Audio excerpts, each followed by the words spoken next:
एक राजा साहब के यहां पर सभा में एक कैदी को लाया गया।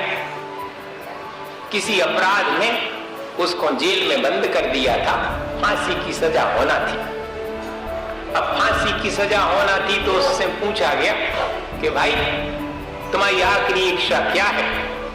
सो उसने कहा कि मुझे तो राजा से मिलना है। तो लोगों ने सोचा कि शायद मर्सी अपील करेगा, दया की भीख मांगेगा राजा के पास जाकर के, चलो भाई ले चलो राजा के पास। सो राजा के पास ले गए। सो उस अपराधी ने, उस कैदी ने जितनी गालियां हो सकती थी राजा को दी, लेकिन जिस भाषा में दी वो भाषा तो राजा समझते ही नहीं थे। सो मंत्री जी की तरफ इशारा किया, जो बड़े मंत्री जी थे, कि क्या कह रहा है ये अपराधी और कैदी। सो बड़े मंत्री जी ने अत्यंत दया भाव से युक्त होकर के कहा कि कैदी आपसे अपने अपराध की क्षमा मांग रहा है, आप उसे क्षमा दान दें, ऐसी याचना कर रहा है। लेकिन दूसरा जो मंत्री था, जो बड़े वाले मंत्री से ईर्ष्या रखता था, होता है ऐसा,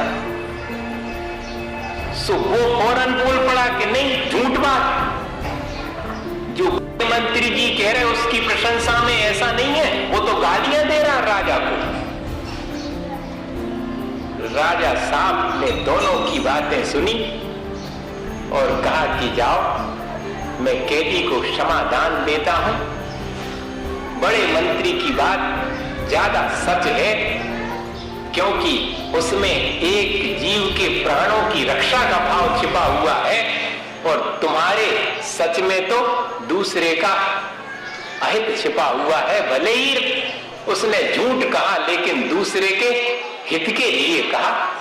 तो सत्यम वद प्रियम वद